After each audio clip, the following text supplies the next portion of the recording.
thank you so much for coming to our panel session today. We are all really excited to introduce this topic to you and to learn more about what you have, as well as present some of the research that we've all been working on, different projects we've got going on. And with that, I want to quickly introduce what today's panel is, as well as introduce the lovely panelists who have joined me here today. So today's session is kicking off with planning for pollinators, and we'll be discussing how voluntary conservation initiatives can address the challenges of pollinator listings for transportation agencies. To start with a quick round of introductions, my name is Cathy O'Reilly. I work for the University of Illinois Chicago's Sustainable Landscapes team as a partner coordinator for our conservation agreements. And with that, I'm going to move on to Erica to introduce herself as well.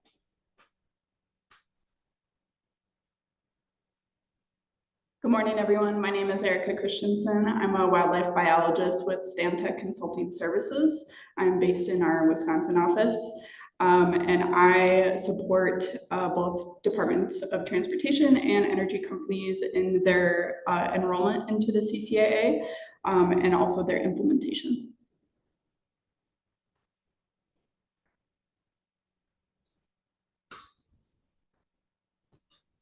Good morning. My name is Cathy Ford. I'm working with the Idaho Transportation Department, and I'm the statewide roadside program manager. I manage all of our roadside activities and vegetation, and I've been there for about 24 years.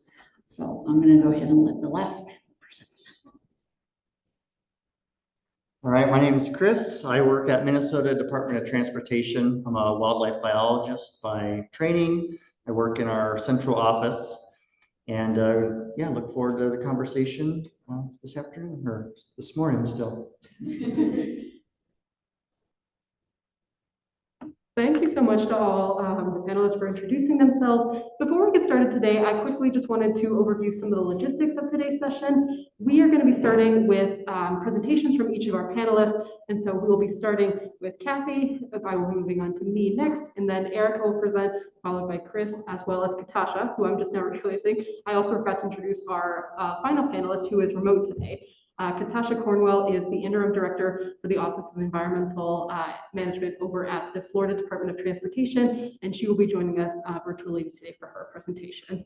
But to move on quickly again to the logistics of today's panel presentation, there will be a presentation from each of our panelists, and then after that we will open it up to audience questions. And so I know that we are using Slido for today, so if you would like to submit your questions through there, that is perfectly fine. We'll be moderating those as well.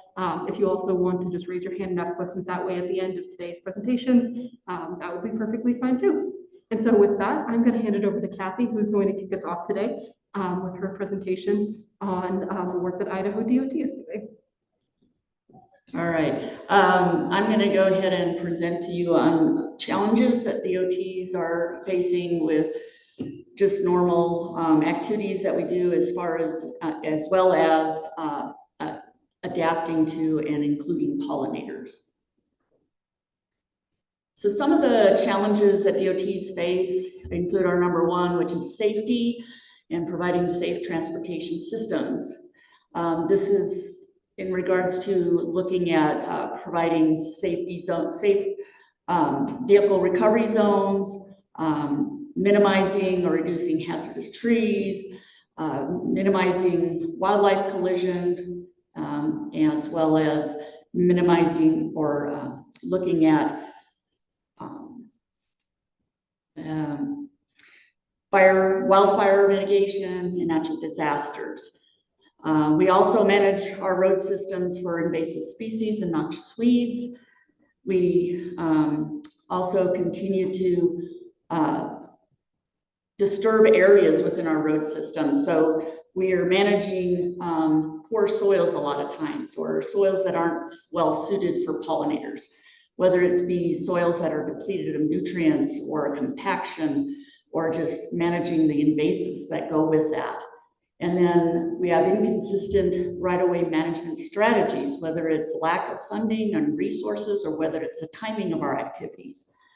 And then we're looking at considering the pros and cons for entering pollinator conservation agreements, such as the Monarch CCAA or the Bumblebee Agreement. And pollinators in suitable habitat are not really well understood. We have migration patterns, we have timing and distribution of these pollinators within our areas. We have suitable plant species in abundance. What does that look like? What does that mean?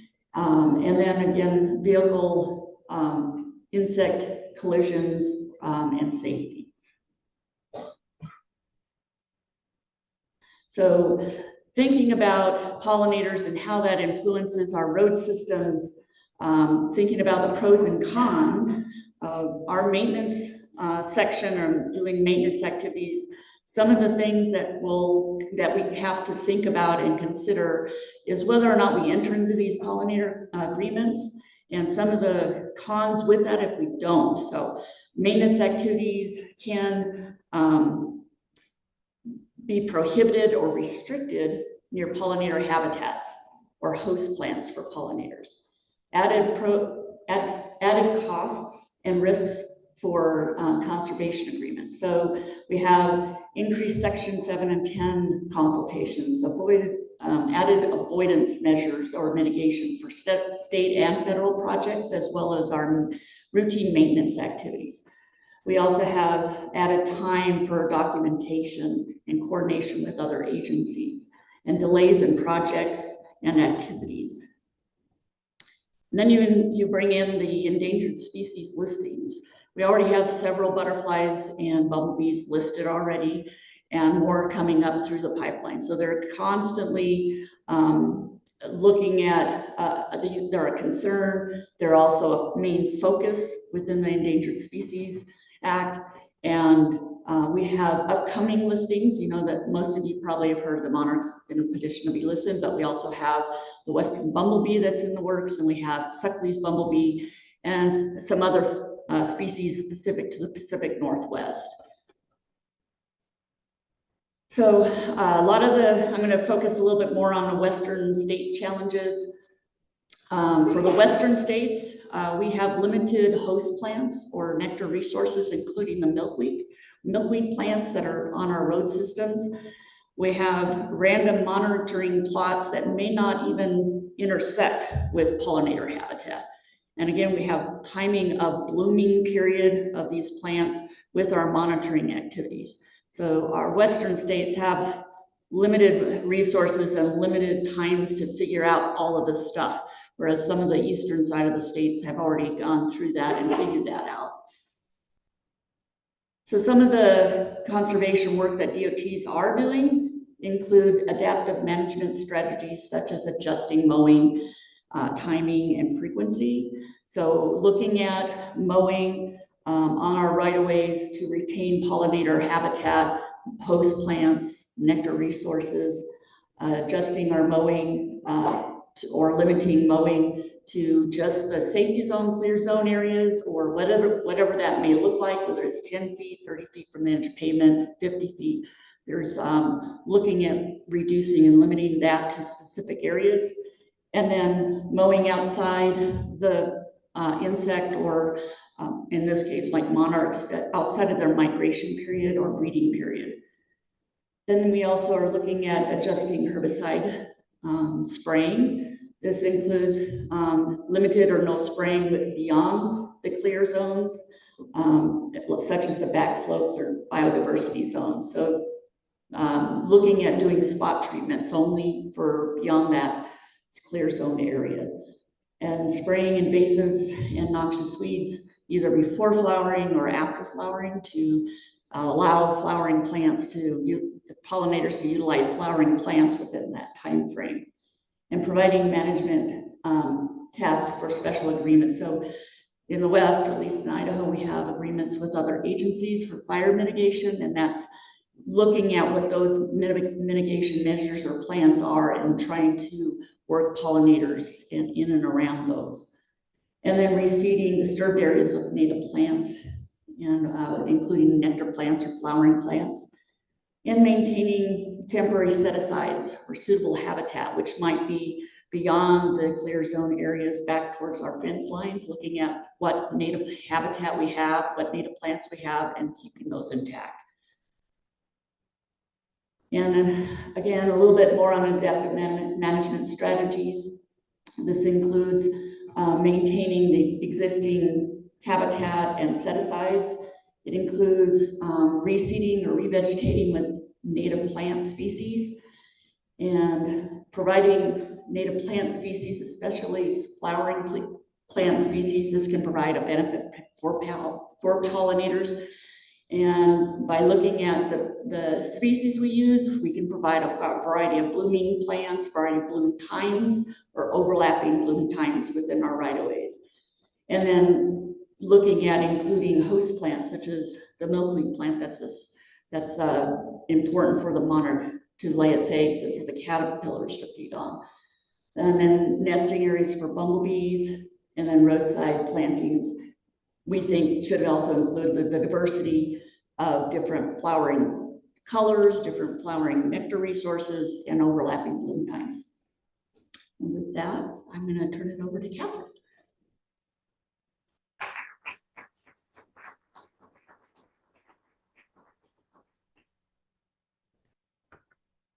Alrighty, thank you so much for that introduction, Cathy. And so I want to build off of Cathy's great presentation, speaking specifically to pollinator conservation work in Western DOTs, and talk a little bit about the specifics of what can be done to help facilitate creation of more habitat like this through Section 10 conservation agreements. And so, as Cathy mentioned, with the different pollinator listings that she had mentioned specific to Idaho, you can take that further and realize that pollinator populations are in decline, both in Idaho, in the US, and throughout the globe.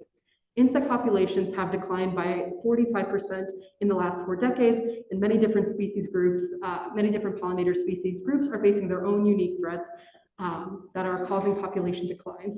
And so, considering this scope of loss, which is facing pollinator populations, creating innovative solutions to the crisis that is facing pollinators is important in order to invest in a resilient future for this species group.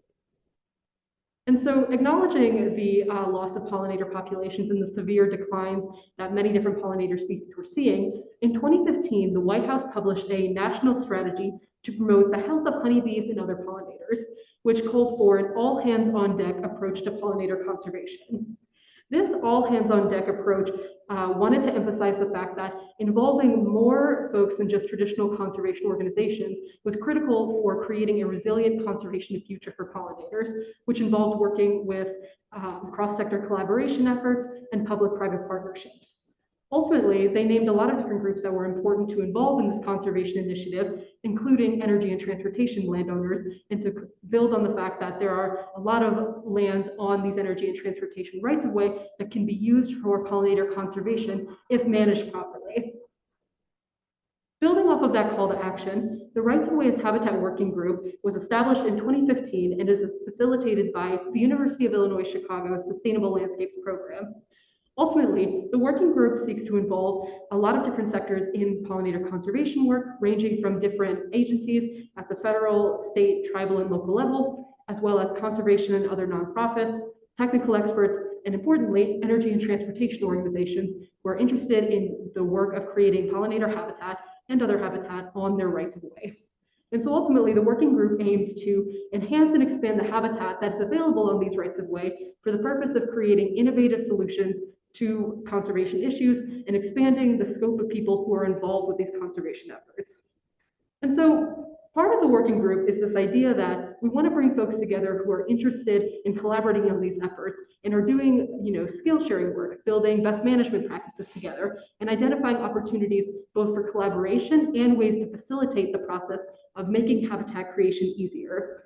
And one of the tools that has been established by the U.S. Fish and Wildlife Service to make this process of habitat creation easier is through Section 10 of the Endangered Species Act, which discusses the possibility of voluntary conservation efforts that landowners can do in order to promote habitat on their lands.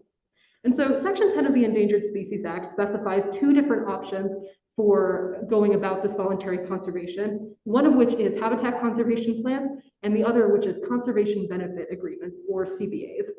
Both of these structures ultimately aim to create habitat in some way or another, but they have different end goals in terms of what benefit they aim to provide. And so for conservation benefit agreements in particular, they aim to provide a net conservation benefit for the species that they're targeting. And so considering what that means, a net conservation benefit for a species, these voluntary conservation agreements have the potential to represent a landscape scale solution for the issue of pollinator population loss and for advancing pollinator conservation. These Section 10 agreements are voluntary agreements between landowners and the U.S. Fish and Wildlife Service, where both parties are involved in this agreement with the idea that you can create habitat on your, in this case, focusing on transportation agencies, on your transportation rights of way for the purpose of advancing pollinator health and conservation. And ultimately, these agreements encourage conservation from non-traditional conservation partners by offering certain operational flexibility and regulatory certainty in their management of their lands. And so Cathy had mentioned the CCA earlier, and that is one example of what Section 10 can look like on the ground. The Monarch Candidate Conservation Agreement with Assurances, or CCAA for short, is the first nationwide CCA that has been established and aims to create more than 2 million acres of habitat on energy and transportation lands. The goal of the agreement is both provide that short-term benefit in the form of getting habitat for monarchs on the ground, but also long-term benefit in the sense of building collaborative capacity for monarch conservation, and again, increasing the involvement of non-traditional conservation partners in the work of monarch conservation and pollinator conservation generally. I do want to take a quick moment to acknowledge that the photo on the screen there is from Florida Department of Transportation through their involvement with the CCAA. I really enjoy seeing photos from all of our partners. They're doing great work out here, and I think all these photos do a really great job to tell the story of what the CCA actually looks like beyond, charts and numbers. It's nice to see the actual impact of what the habitat can look like on the ground. And so, again, discussing more of that idea of how does the CCA build habitat and what does that look like? Energy and transportation organizations who participate in the agreement can enroll either all of their land or a portion of their land in the agreement. And ultimately, in this agreement, there is enrolled lands, which are all the lands that they are enrolling in the agreement, and their adopted acres, which are the certain subset upon which the partner would voluntarily commit to building and creating this habitat. How much habitat an organization would be required to commit to depends on the land use type, and ultimately partners are also required to monitor this created land in order to ensure that that net conservation benefit is being reached. And so you can see on this diagram to the side here, this highlights one potential enrollment scenario for the CCAA. You can see that the enrolled lands are this entire scope of the diagram that you can see here, and those adopted acres where habitat is being contributed is specifically on those highly vegetated acres to the far left and the far right. And those are where some conservation measures that would be beneficial to pollinators would be taking place. I mentioned earlier that one of the potential incentives for an organization to enroll in this agreement is that they receive operational flexibility and regulatory assurances from U.S. Fish and Wildlife Service as a result of their voluntary conservation efforts. And so what I mean by this operational flexibility and regulatory assurances is that in addition to the first 2 points here, which is that U.S. Fish and Wildlife Service will issue an enhancement of survival permit under Section 10 of the ESA, and that there will be a completion of a biological opinion to fulfill the Section 7 consultation component. The organization also receives assurances from the service that additional or different management activities will not be required from participants in the agreement without their consent. And so they know that by voluntarily contributing habitat conservation measures ahead of the game and doing this before the species is listed, they know what their obligations will be in the event that the species is actually listed in the future. And so since the approval of the CCAA in 2020, we currently are up to 78 applicants across 46 states. Of these 78 applicants, 41 of these are transportation agencies across 22 states. Of the over 7.5 million acres that are enrolled in the program, over 4 million of these come from transportation agencies, ranging from state DOTs to local counties as well. And finally, of the over 1.2 million acres of habitat that have been committed through this program, around 800,000 of these come from, again, those transportation agencies. And so the ability of this program to bring together different organizations to work together on habitat conservation works to provide that landscape scale solution as well, and to implement conservation on a broader scale. Building off of the success and interest that folks had in the Monarch CCAA, the Rights of Way as Habitats Working Group has also been working on a companion Section 10 agreement for at-risk bumblebee species. The goal of this agreement would be to operate similarly to the CCAA in providing that net conservation benefit. However, for this particular agreement, it would also focus on these 11 at-risk bumblebee species including 2 federally endangered species, the rusty patch bumblebee and the Franklin's bumblebee, as well as other species which are currently at different levels of either petitioning for federal listing or different levels of threatened based on different levels of review. If you're interested in learning more about the agreements or supporting the agreements, the Bumblebee Conservation Benefit Agreement will soon be opening up for a public comment period sometime this summer. And so if you're interested in offering your thoughts or feedback on that, we'd be more than happy to hear any feedback you have and help develop this further. We always also are grateful for folks who are sharing their knowledge and research as well. These agreements would not have been what they are without the research that other people have given to us to help make sure that these are providing that net conservation benefit. And if you're interested in spreading the word amongst folks you know who might be interested, we're always greatly appreciative of that as well. And so if you're interested in connecting with the work of the Rights of Way as Habitats Working Group further, I'll be at the conference the rest of the week and I'd be happy to tell you more. We also have our website and information up here. And with that, I want to pass it over to Erica, who is going to be talking about the business case with the CCA as well.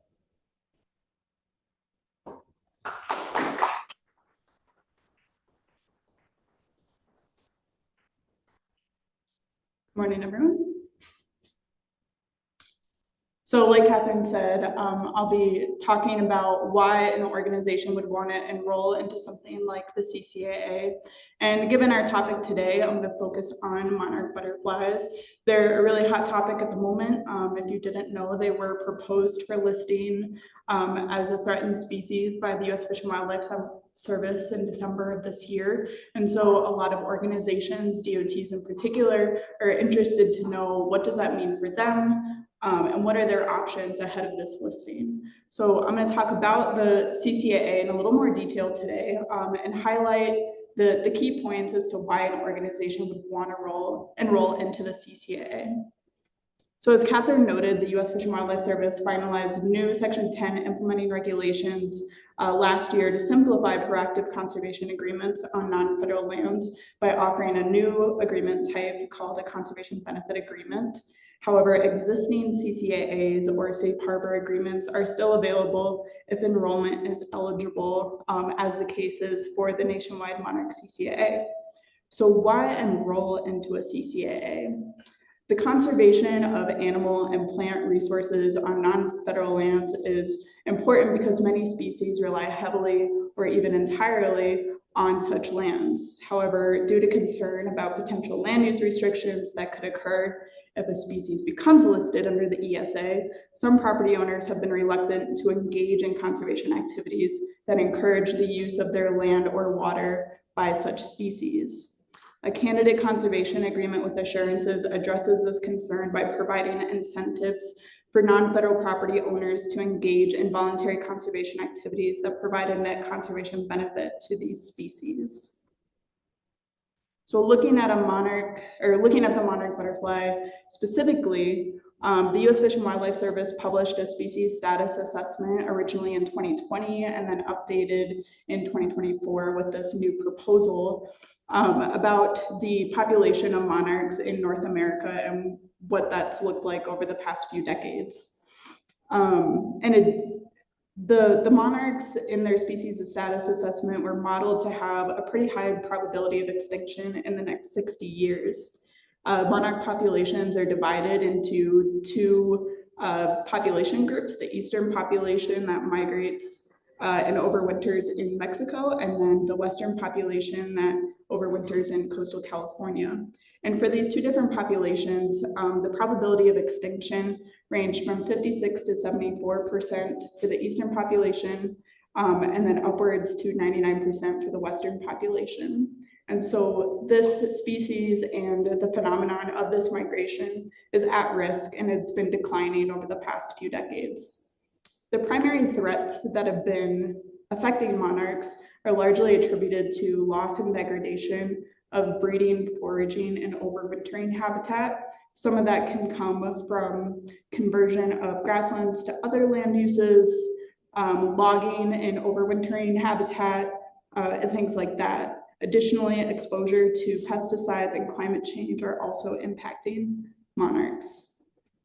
Beyond monarchs, in addition to these declines seen here, a study by Edwards et al. Published in Science of this year in 2025 concluded that total abundance of butterflies has declined by 22% since 2000 until 2020.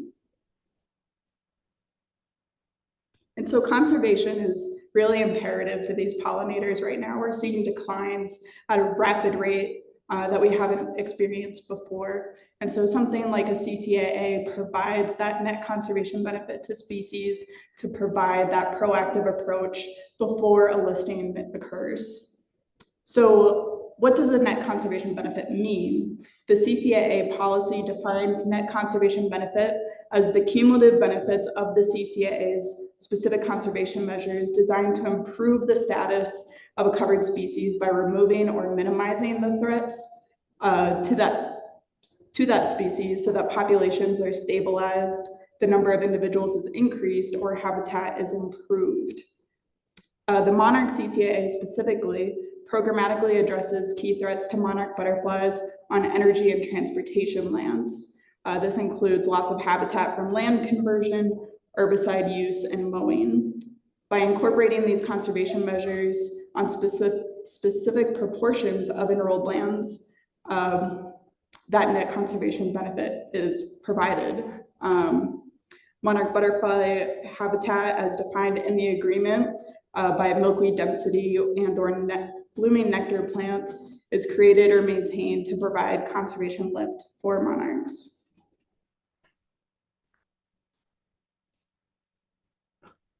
So hitting on some of those key points of why an organization would want to enroll into something like the CCAA, one of those things is regulatory certainty. The U.S. Fish and Wildlife Service provides assurances should the monarch become listed under the Endangered Species Act. The assurances guarantee that no additional conservation measures of land, water, or other resource use restrictions would be necessary on enrolled lands beyond those that are voluntarily agreed to in the CCAA. Additionally, the agreement covers certain activities and programmatically addresses consultation requirements under Section 7 of the Endangered Species Act. The U.S. Fish and Wildlife Service issued a biological opinion documenting their Section 7 analysis of the CCAA, thereby authorizing incidental take that may occur as a result of covered activities, such as mowing, herbicide use, brush removal, so long as those activities are for the benefit and conservation of monarchs. Additionally, one of the assurances provided is that insulation from volatile regulatory environments. As we see with other species listings like the gray wolf, listings can be challenged in court. You can find that those listings become delisted, relisted, and that becomes a big challenge for DOTs and how they can routinely apply these restrictions moving forward in the event that a listing occurs. Very importantly, a CCAA offers operational flexibility. CCAAs are tailored to the specific needs and operations of the landowner. By enrolling into a CCAA and implementing the necessary conservation actions, minimal disruption to ongoing or planned activities that are covered under the agreement is possible while benefiting the species at risk. For the case of the monarch CCAA, this allows DOT partners to continue business as usual for implementing their asset maintenance programs, so long as they can demonstrate the net conservation benefit for monarchs on their enrolled lands. As Cathy noted earlier, cost and time savings are also an important part of the benefit of enrolling into a monarch CCAA. As I mentioned, programmatic consultation for activities under the agreement, streamlined consultation under permitting under the ESA. And so on a project-by-project basis, this may minimize the amount of times that a DOT has to go to the Fish and Wildlife Service to consult on those activities, which is really important for a really broad program like their asset maintenance program. They don't have the opportunity to spend a lot of time consulting on an individual basis when they want to go out and mow a right of way for the purposes of maintaining a clear, safe zone. Additionally, implementation of conservation measures under a CCAA may be more economical than mitigation. Under the CCAA, demonstrating that net conservation benefit through minimization measures is likely a more affordable option than under Section 10, under a habitat conservation plan, where they'd have to demonstrate mitigation to offset those impacts, may require more land or resources to demonstrate that mitigation versus implementation of minimization measures.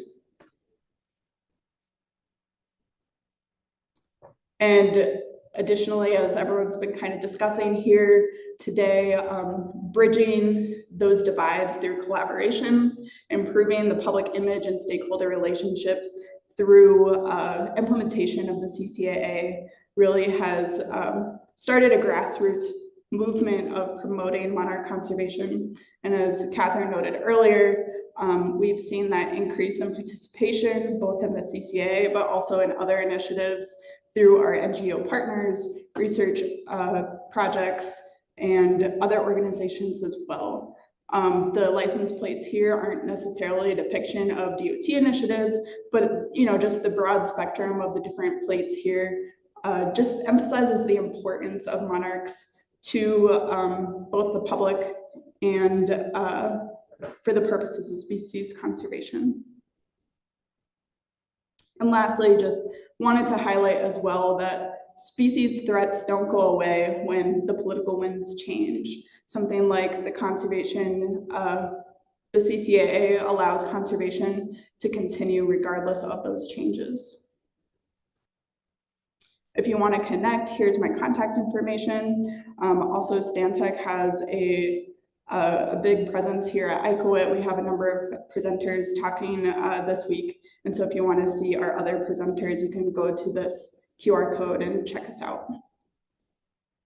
Next, I'm going to introduce Chris Smith so he can talk about Minnesota's.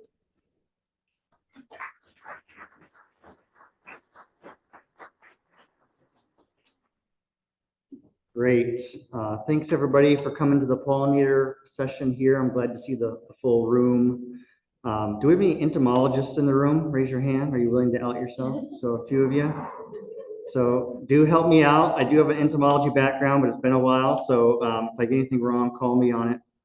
I'm also going to take maybe a step back or even a side step from what my colleagues have been talking a little bit about, because we talked a lot about the CCAA and the challenges and opportunities that some of these pollinator listings create.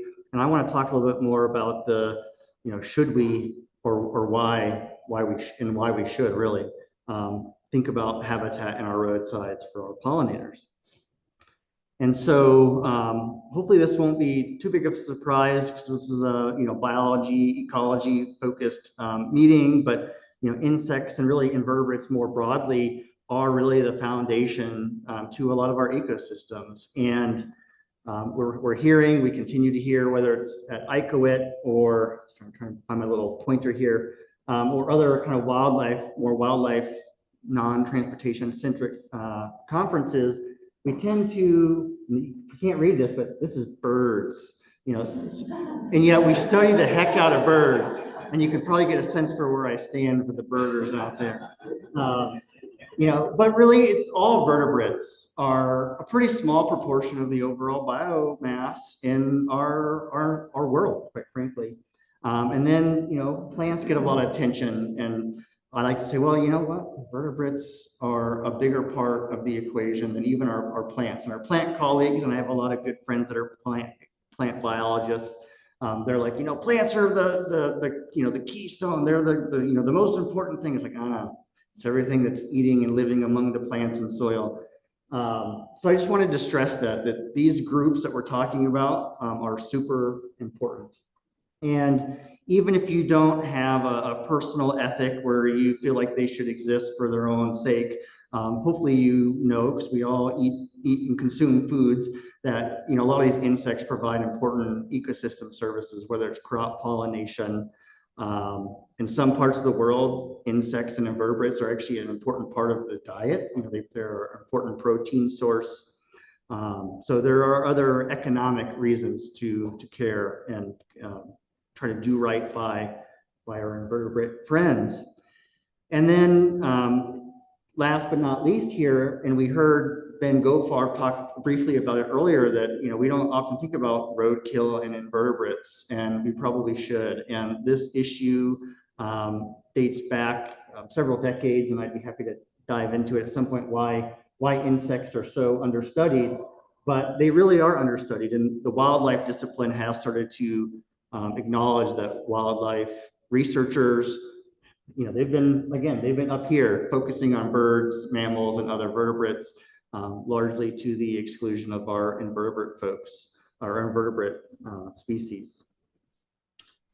The other thing that I wanted to mention is we often talk about roadsides as this, savior, or maybe, the panacea to help solve the insect apocalypse, as some have dubbed it.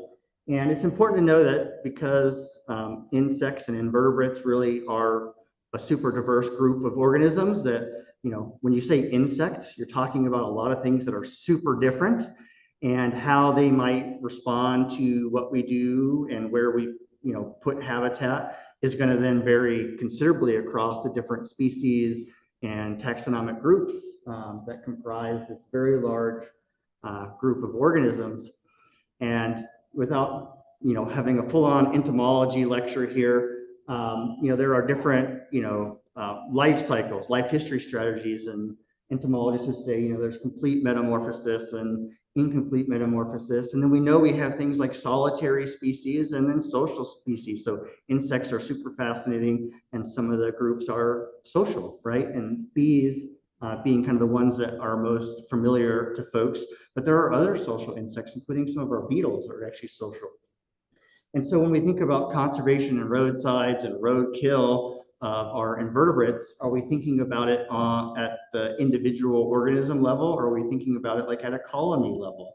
And so a Dakota skipper, this is one of our federally protected butterflies that we have in Minnesota. It's a non-social species. What we might do, where we might put habitat for this species, whether or not we even want to have habitat for this species in a roadside, is going to be different than, say, the rusty patch bumblebee, that is a social species.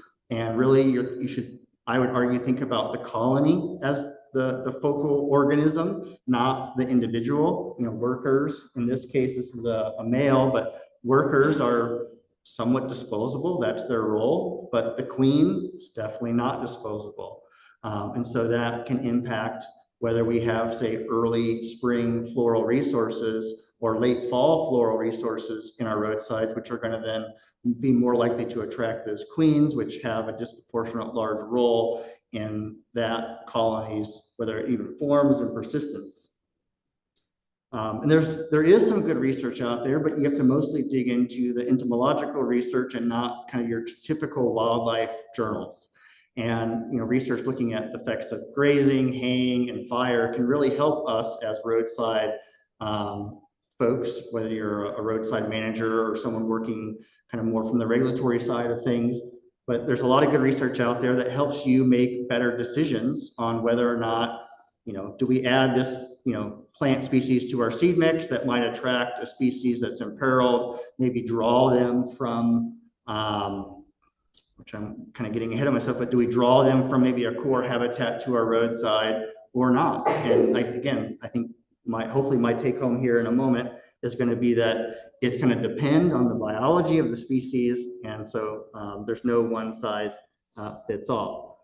That said, and I want to talk a little bit about this because it usually comes up in these discussions when we've given CCAA talks and bumblebee talks in the past.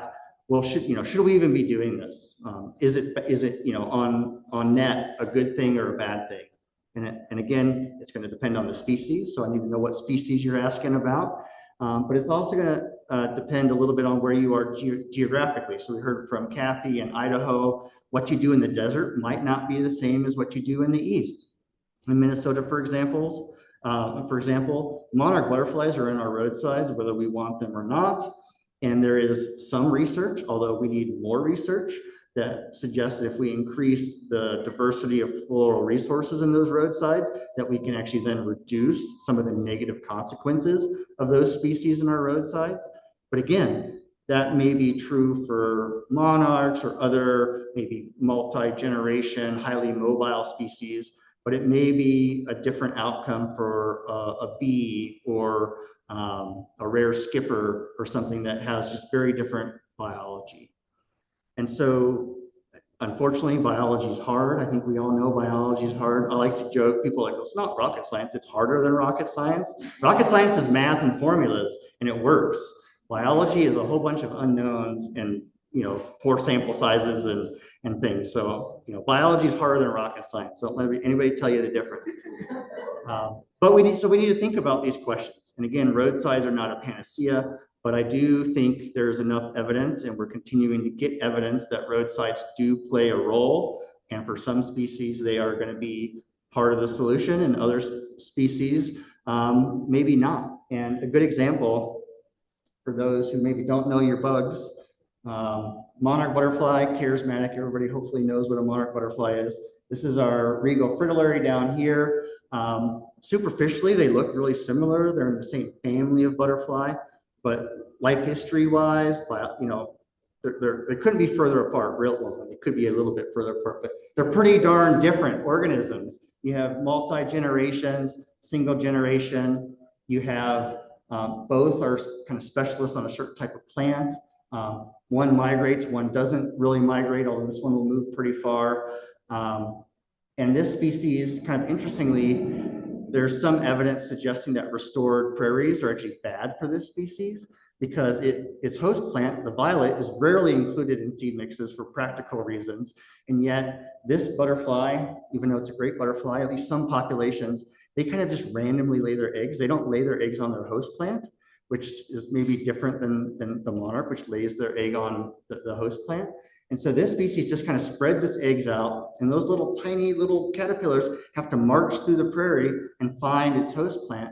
And if the adult is attracted away from remnant habitat that has its host plant into reconstructions, those eggs go to waste because those caterpillars are never going to march far enough to find violets. And those violets don't naturally invade reconstructions very well. They just don't disperse as well. And so again, the solution and the value of roadsides may look different depending on the species. And that's what I wanted to cover, and I look forward to hopefully a productive discussion with everybody.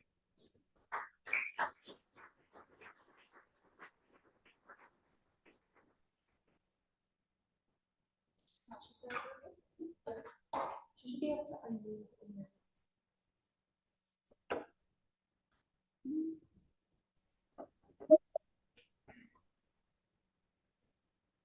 Are you able to talk, Katasha? See if that works. I heard you blip for a second there.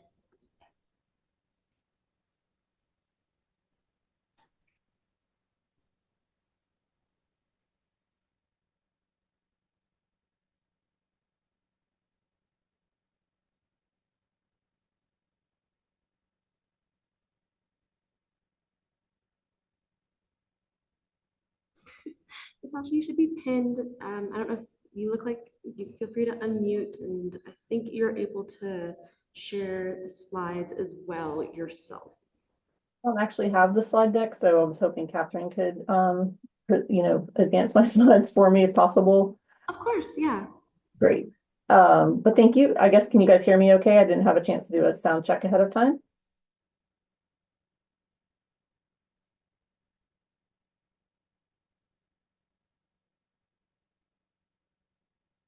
All right, I'm going to get started. Hopefully you guys can hear me okay. So I'm going to kind of circle back to the CCAA. The Florida Department of Transportation joined the CCAA officially last October, but it did take us a few years to kind of get to the point where we were ready to apply.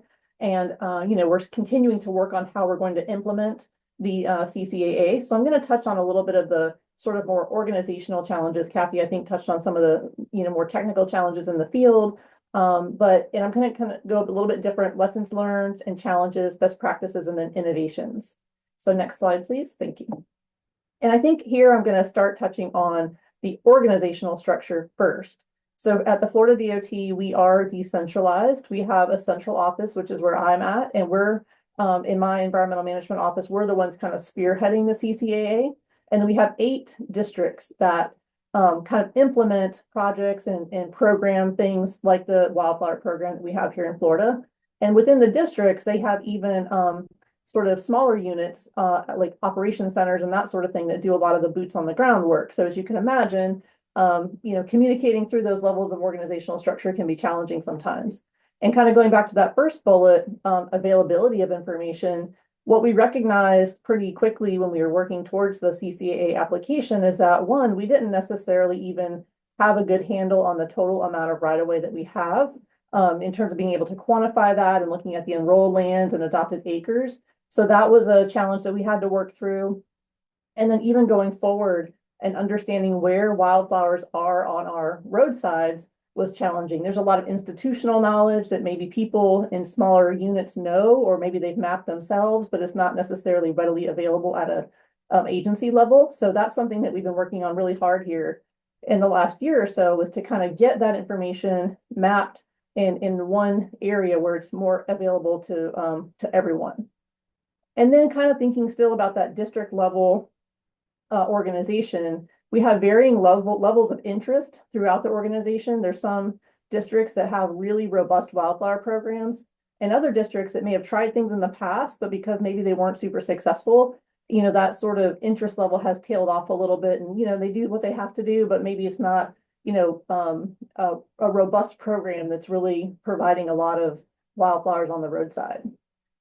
And so I mentioned communication already, but just thinking about, the different levels of communication we have to go through, making sure we're getting to that right person or the different types of people. So whether that's our wildflower coordinator, whether that might be the actual folks that are overseeing the mowing contracts and those sort of things, all that can be challenging, and making sure that we're making it through those communication channels properly to get to the right folks has been something we've really been working on. And then I think others have kind of mentioned this sort of idea in other ways, but the regional bloom times, in Florida, we're kind of a long state. And so in North Florida, where I'm at, we'd actually have, a little bit more seasonality than maybe some areas in the southern part of the state.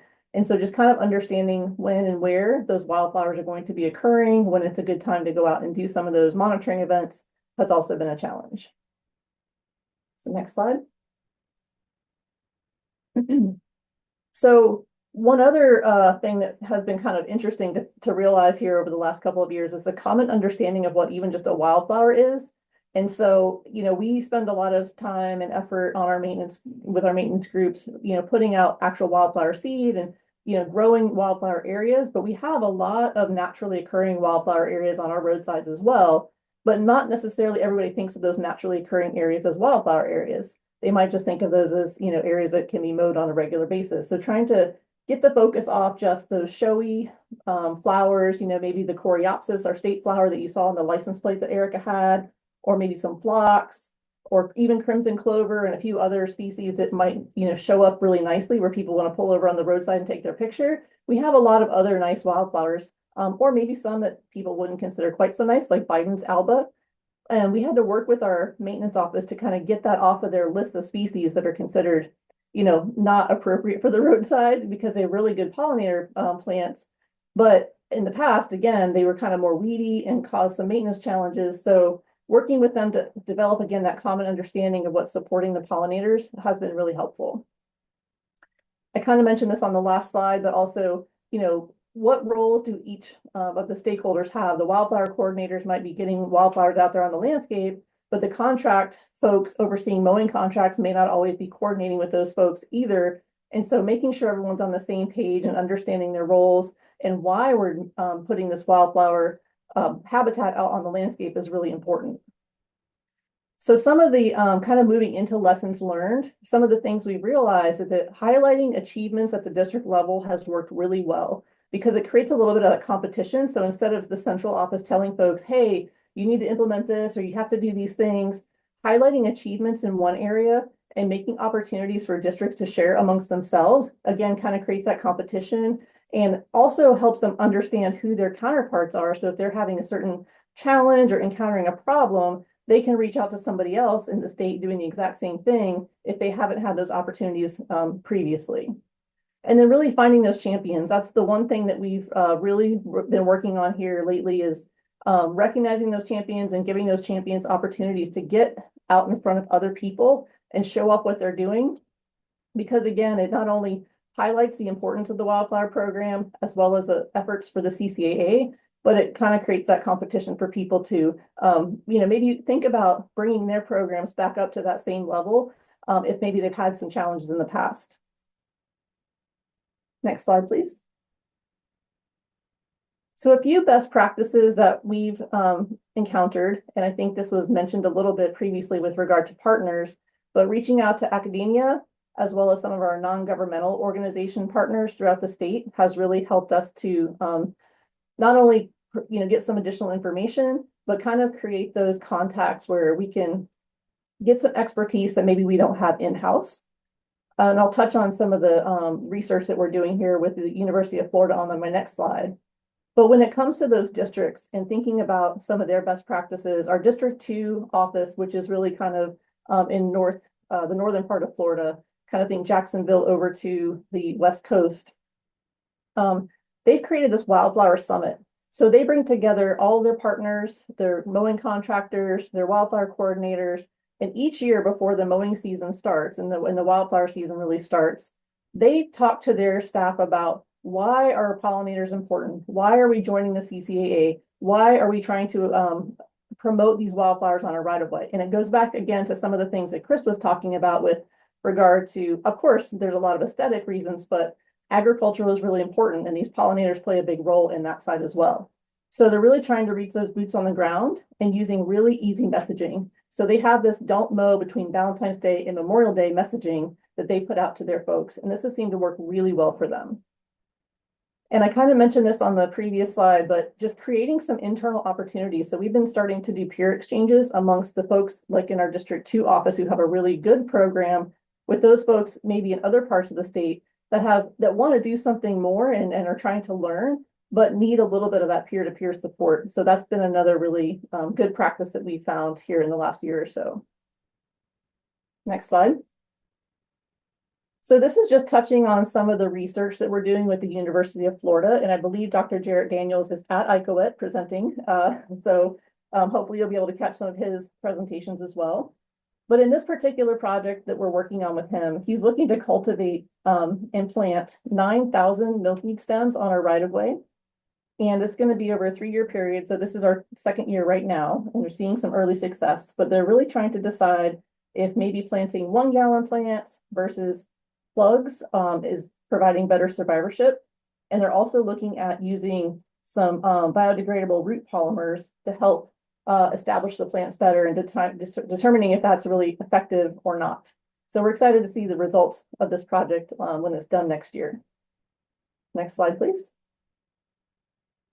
And just briefly touching on some innovations, I mentioned that we didn't have a really good handle, and we're still working on where wildflowers exist within our right-of-way. So kind of, again, those more naturally occurring areas versus the planted ones.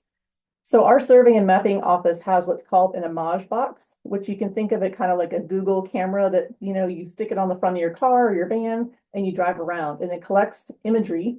And we've been working again with our survey and mapping group for the past about 3 years to drive certain roadways on our state highway system to collect this data. And what we're hoping to do is use some machine learning and AI to eventually use that imagery to train the computer to look at aerial imagery and pick out more of those wildflower locations on our roadsides to help kind of more effectively and efficiently identify those areas. And especially for Florida, we have a lot of wet ditch areas that have flowering plants. And those are, again, another sort of habitat type that a lot of people wouldn't think of as monarch butterfly habitat, but it really is. We've got photo documentation of them using these different areas. And so being able to quickly identify those through this aerial imagery project could be really helpful.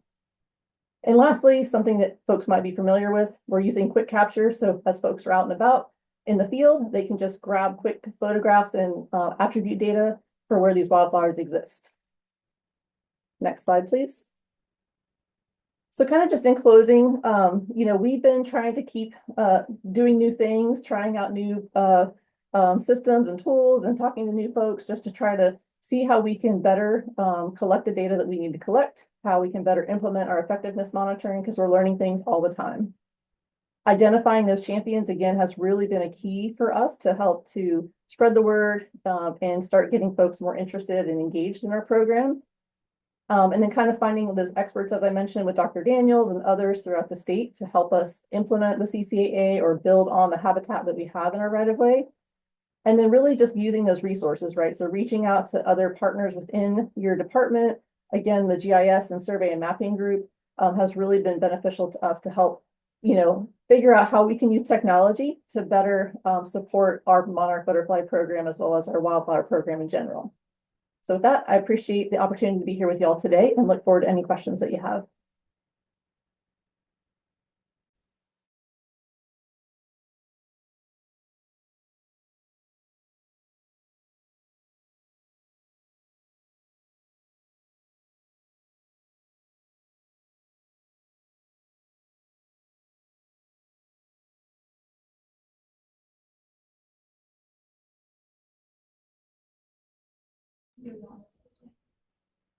Yeah, you guys can all come up here and then you guys can choose which questions you'd like to field.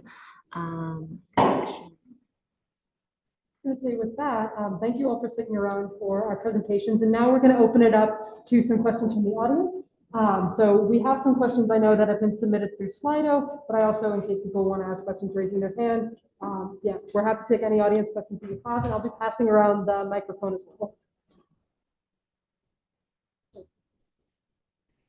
Yeah, so I'll be passing around. Yeah. Yes.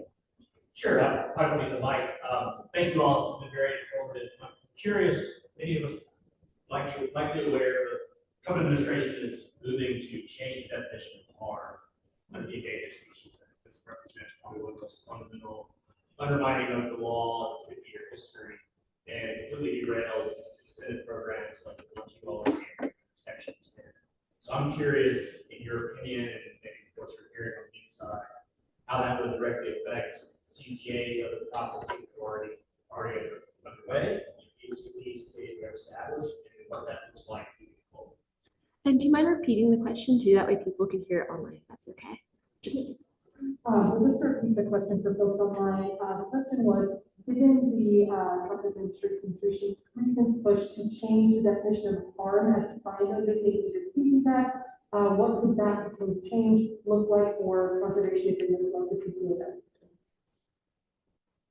Yeah, I'd be curious to know what you or others think, because I haven't been following as closely as I will start to follow here soon, but the courts have always interpreted, or more recently interpreted, harm to, it needs to rise to the level of having mortality. And so when I first saw the proposed rule, it made me scratch my head. It wouldn't actually change anything, quite frankly. But I'm not a lawyer, and so I'd be curious to see what lawyers think about the change relative to the case law. But yeah, certainly curious if you or others have thoughts on that.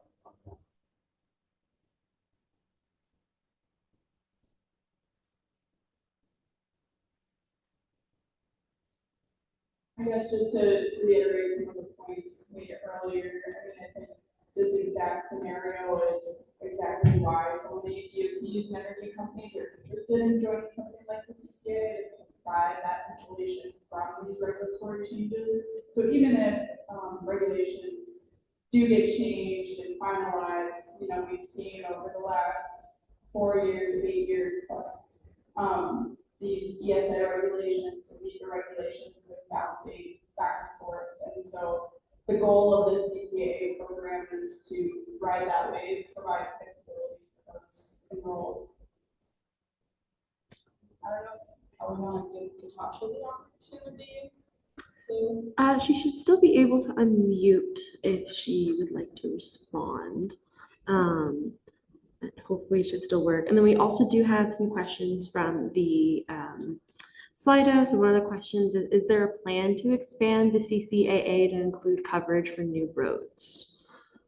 I'm happy to answer that question. So concerning the coverage of new roads for CCAA, one thing I didn't mention in my presentation is that the CCAA was designed specifically actually to exclude the construction of new roads. One of the thoughts behind the design of the CCA was that we want to provide an incentive and see again that facilitate habitat creation on pre-existing roads that already exist, but we were also cognizant of the fact that we wanted to ensure that the CCA would not necessarily be used to greatly expand the scope of, the land that's already been lost. And so one of the aspects of the CCA, I know that Eric was talking about covered activities. And so one of the things that is covered under the CCA are referred to as maintenance and modernization activities. And so as far as concerning new roads, new construction isn't covered under the CCA, but things like, like expanding the size of a road a little bit for the scope of maybe widening a road, that would be an example of an activity that is covered under the CCA. So while new construction isn't covered for the purpose of trying to keep existing land as it is in the terms of natural habitat, some of those maintenance modernization activities, which might be considered new roads depending on how you're looking at it, would be covered under the CCA.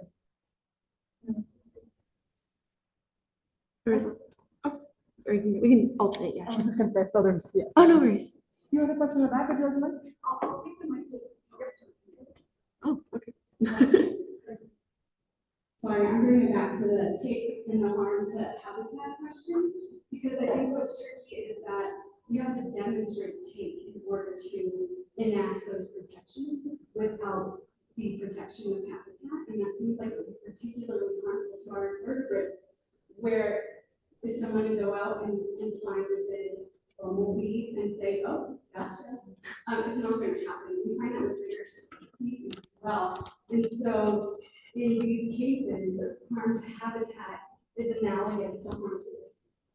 So I guess to build off the previous question of, like, if we're saying that all of these are to build habitat as an analog to protecting the species, removing the protections for the habitat under the ESA seems like it's going to be the biggest damage to species like this. And I wonder if, like, with that little tack on it to the conversation.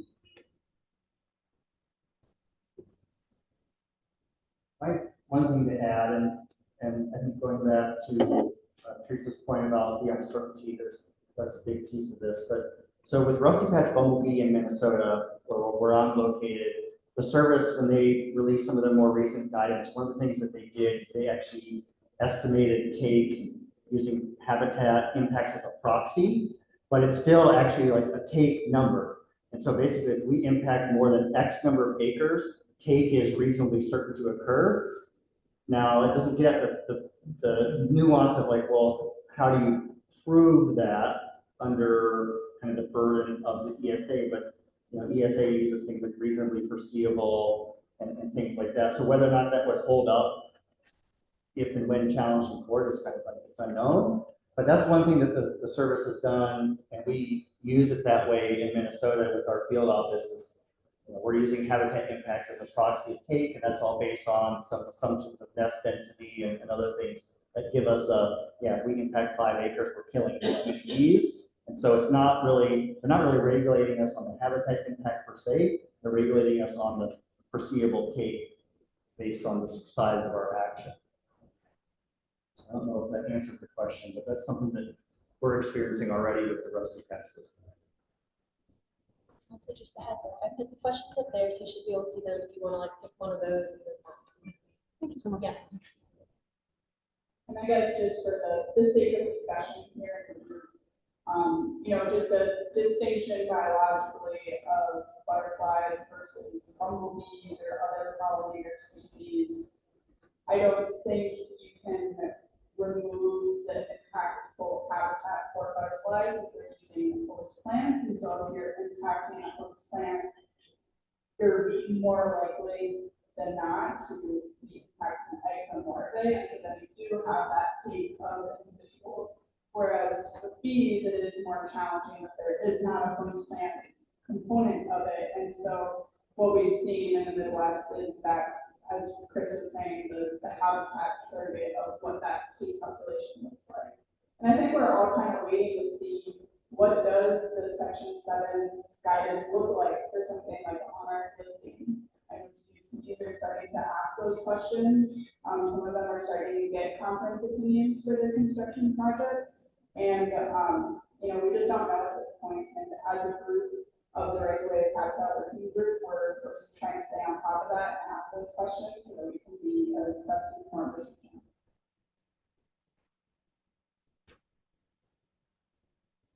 I was gonna say, I think I'll alternate between reading some of the questions out loud and then I'll return to you for the next question. Thank you.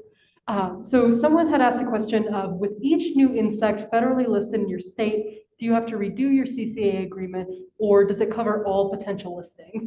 And so just my thoughts on that initially, and I'm happy to pass it along. In terms of, just I think to clarify the question, the CCA is specifically targeted only for the monarch butterfly. So the only species that would be covered for the take through the covered activities would be the monarch butterfly as listed. And so I think the question does it cover all potential listings for other species? That's where this gets into our Section 7 information. So partners are asked to update their Section 7 information to ensure that they have updated avoidance and minimization measures for other listed species which could be impacted by potential activities.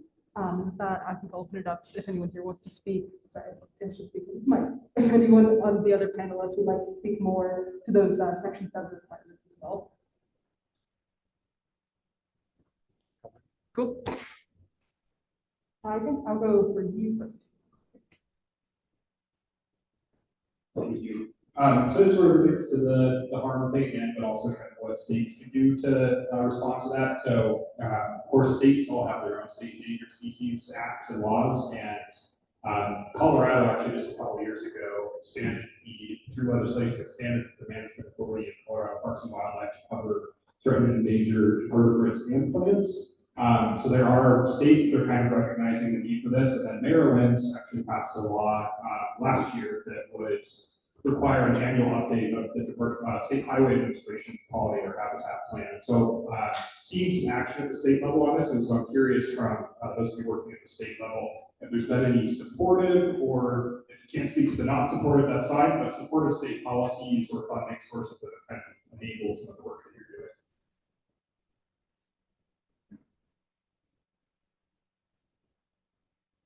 Yeah, so in Minnesota, we've had state statute, I'm pretty sure since the inception of our endangered species, our state endangered species act, that allowed us to list plants and insects. And so we have a number of invertebrates listed under our state statute, and where both the feds and the state list the species, and we coordinate with both agencies. And but in these times when maybe the feds will take a less active role, some of those species are still protected under the state statute.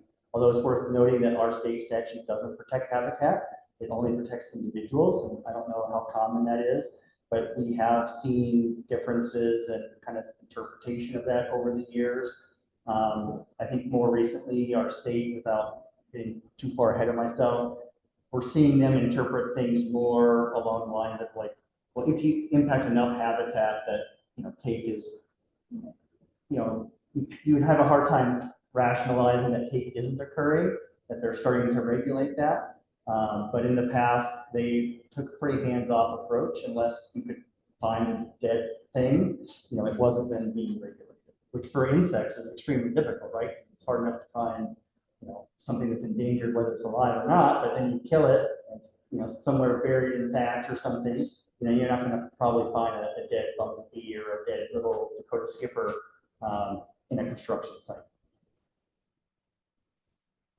I hope we have the same thing. We have state listed species, and we work pretty closely with our Department of Fish and Game, who also runs or manages the program for a lot of the plant species listed. So, yeah, we're continuing to work with our sister agencies and our federal partners on both at the state level.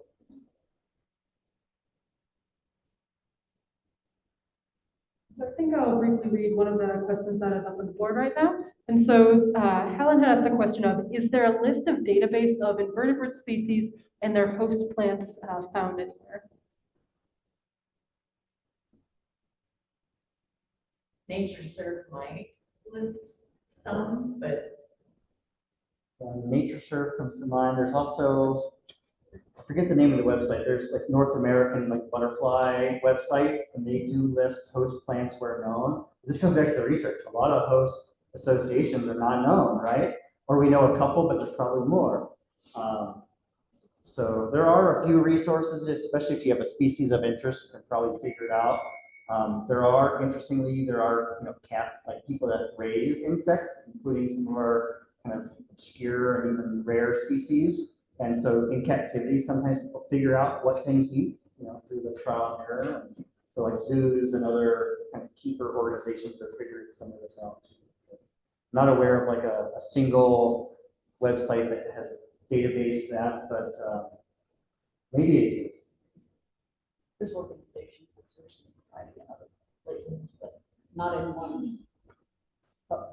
So maybe if someone wants to create that.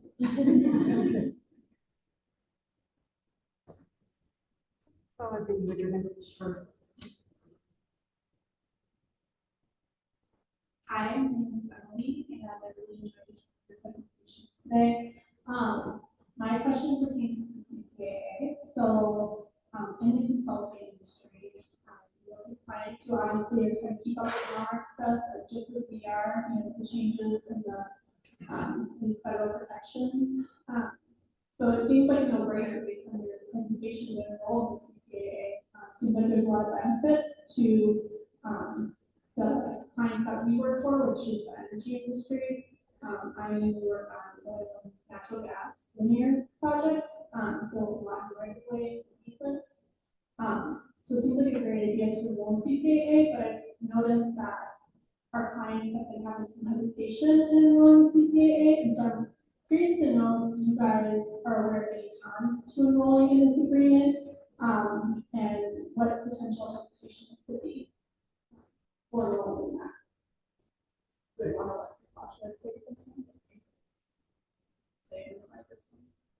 Katasha, did you hear the question? Do you want to take that one? I didn't hear it, I'm sorry. I'm happy to try if you guys could rephrase.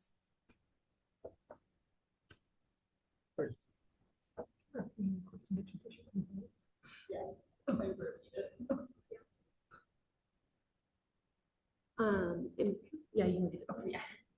Hi, Katasha. So the question was, we have someone who works with a lot of energy companies in the room and had noted that some oil and gas companies in particular had noted some hesitation on enrolling in the CCA. And so the question was relating to, are there any cons to enrolling in the CCA, or why might an organization be hesitant, and any thoughts that we have on that?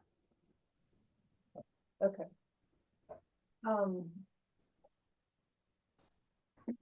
I mean, there is going to be some upfront work and cost to get prepared to, enroll.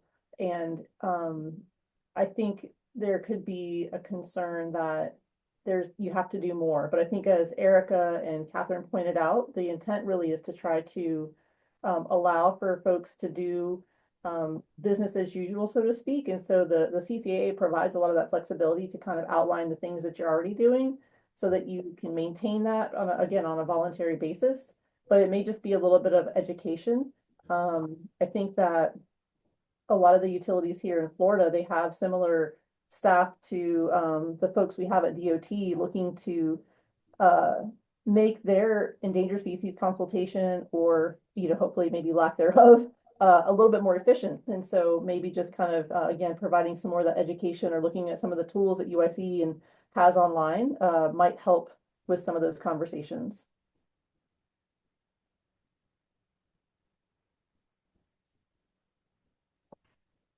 Thanks, Katasha. And to kind of build on that, I mean, I know we're all here at a transportation conference, so I will try not to belabor the discussion of oil and gas and energy transmission right away.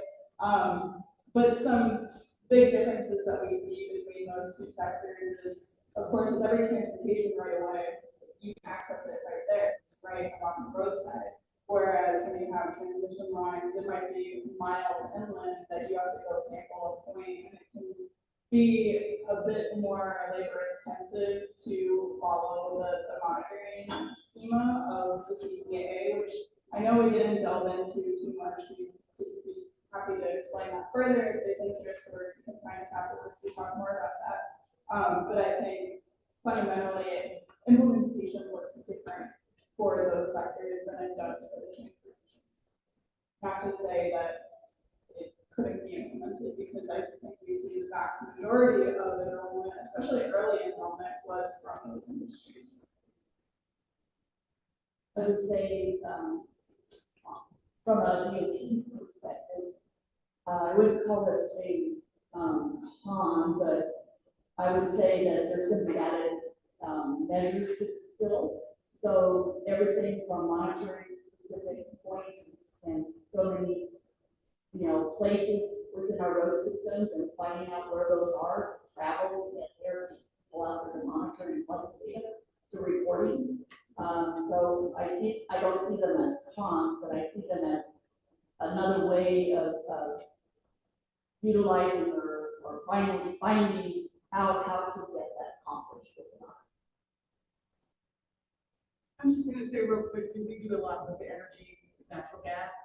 One of the things with them is just the education of with their maintenance cycles and rebuildings of lines or adding a pipeline, how to offset those adopted acres within their role and really communicating with them that it's not a hindrance. If you put your adopted acres here, that's okay. You've got a capital project schedule.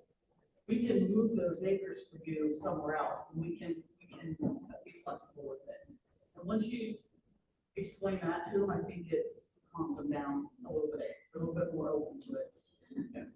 And that was exactly going to be the last point that I was going to mention, so thank you for that. It's just that we try to be flexible with that in terms of the implementation. So I think the two key points I want to note from that is, number one, to your point, the adopted acres are flexible from year to year, not in the quantity, but in the location of them. And so where those adopted acres are located can vary from year to year, depending on, again, instances like capital projects and things like that. So long as you're meeting those minimum requirements of where the acreage is at, that is the ultimate goal. The other thing I've noted in particular for oil and gas companies is that I mentioned in my presentation that an organization can enroll as little or as much as they would like.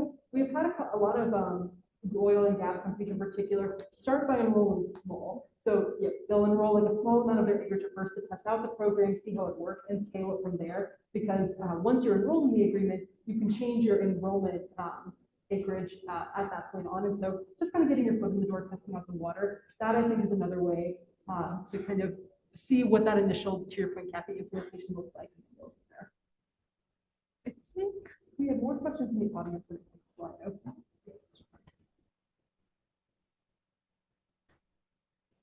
So I also work in a state where we, not necessarily the pollinator, but insect species, where we're calculating our impacts to the species based on suitable habitat, ground disturbance, and suitable habitat acres. One of the things that we're also dealing with is we have to do our estimated calculations for contract use sites, like farm sites, plant sites, things of that nature, which we historically have let be done by the contractor during the construction phase as a separate action, because that's a based policy.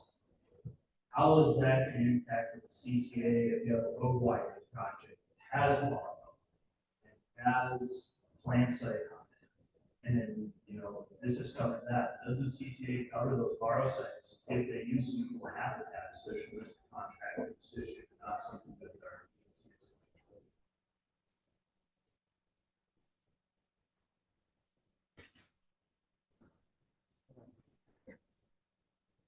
we've increasingly been asked to try to include those kind of outside of our control things in our section 7.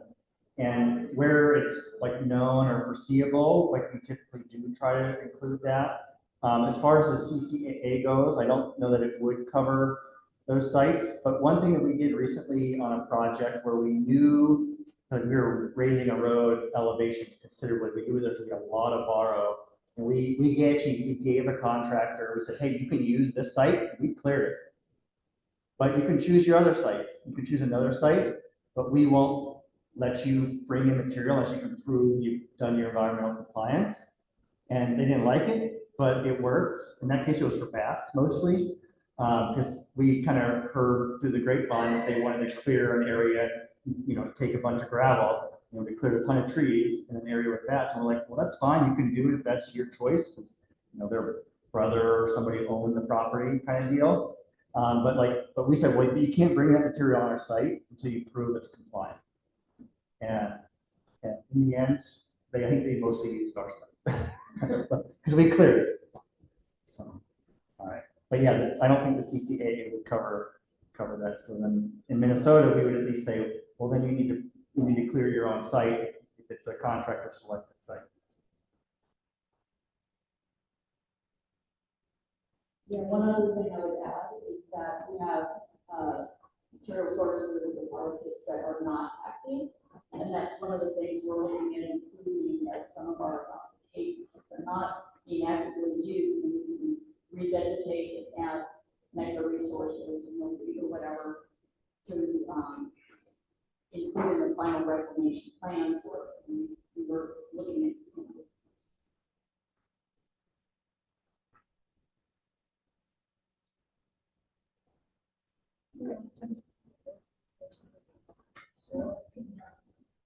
Oh, just, yeah, the Slido, is that what you said? Yeah. I was gonna say, we only have a few minutes left, so I think I'll just quickly address the last question that we have from Slido here, which was, have you used iNaturalist or started an umbrella project to gather more flowering plant data? Happy to pass that along from, I can say at least from a centralized CCA perspective, we have not done a centralized effort to collect that data, but I do know that a lot of our partners have used iNaturalist for very specific past. Maybe at the important talk about how you guys use it for the bumblebee.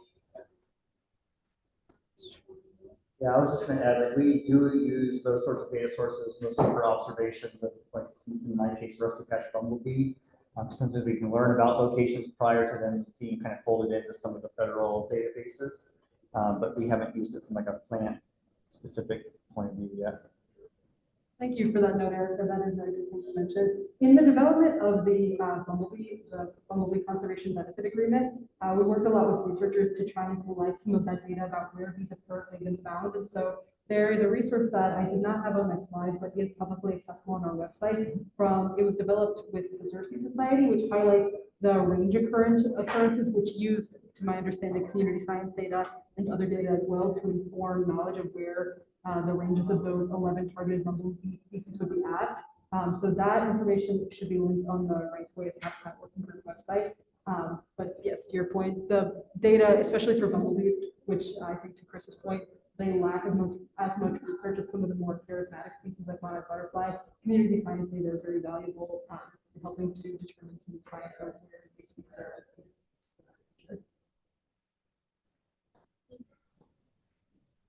Yeah, I was just gonna, I was just gonna add briefly that that might have come in at the end of my presentation, and I was just gonna share that we try to balance a little bit of the safety of trying to collect that roadside data. So we haven't done a project like iNaturalist or a citizen science type project, but that's where we're maybe trying to partner with some of the NGOs that may have some specific data or information or be able to collect some of that for us in a way that's, hopefully done in a manner that doesn't endanger anybody on the roadside trying to get that information for us. So thanks. And with that, we're just at about 12:10, so I will, that is the panel session. Thank you all for